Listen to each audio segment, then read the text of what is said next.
ನೀವು ನೋಡ್ತಾ ಇದ್ದೀರಾ ಸಿಬಿಟಿ ಕನ್ನಡ ಟಿವಿ. ಕೇರ್ಪೇಟೆ ತಾಲೂಕಿನ ಅಕ್ಕಿಹೆಬ್ಬಾಳು ಹೋಬಳಿಯ ಬೀಕನಹಳ್ಳಿ ಗ್ರಾಮದ ಶ್ರೀ ಸಂಗೊಳ್ಳಿ ರಾಯಣ್ಣ ಯುವ ಬ್ರಿಗೇಡ್ ಯುವಕರು ಮತ್ತು ಗ್ರಾಮಸ್ಥರ ಸಹಕಾರದಿಂದ ದಿನಾಂಕ 18/6/2023 ಬಿಡದಿಯ ನುರಿತ ಶಿಲ್ಪಿಯಿಂದ ಗ್ರಾಮದಲ್ಲಿ ನಿರ್ಮಾಣಗೊಂಡಿದ್ದ ಶ್ರೀ ಸಂಗೊಳ್ಳಿ ರಾಯಣ್ಣ ಪ್ರತಿಮೆಯನ್ನು ಮಂಗಳವಾರ ತಡರಾತ್ರಿ ಕಿಡಿಗೇಡಿಗಳು ಸಂಗೊಳ್ಳಿ ರಾಯಣ್ಣನ ಕೈ ಕಾಲು ಸೇರಿದಂತೆ ವಿವಿಧ ಭಾಗದಲ್ಲಿ ಹಾನಿಗೊಳಿಸಿ ಸಂಗೊಳ್ಳಿ ರಾಯಣ್ಣನಿಗೆ ಅಪಮಾನ ಮಾಡಿರುವ ಘಟನೆ ಜರುಗಿದೆ. ಯಾರೋ ಕಿಡಿಗೇಡಿಗಳು ಪ್ರತಿಮೆಯನ್ನು ಹಾನಿಗೊಳಿಸಿ ಪರಾರಿಯಾಗಿರುವ ಘಟನೆಯನ್ನು ಕುರಿತು ಯುವ ಮುಖಂಡ ಶ್ರೀನಿವಾಸ್ ಮುತ್ತಣ್ಣ ಘಟನೆಯನ್ನು ತೀವ್ರವಾಗಿ ಖಂಡಿಸಿದ್ದಾರೆ.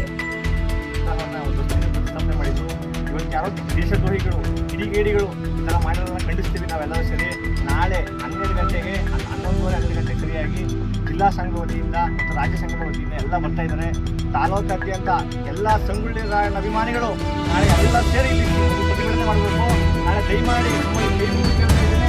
ಎಲ್ಲ ಸಂಗೊಳ್ಳಿ ರಾಯಣ್ಣ ಅಭಿಮಾನಿಗಳು ನಾಳೆ ಈ ಸ್ಥಳಕ್ಕೆ ಬರಬೇಕು ಅಂತ ಹೇಳಿ ಪ್ರಾರ್ಥನೆ ಮಾಡ್ತಾ ಇದ್ದೀನಿ.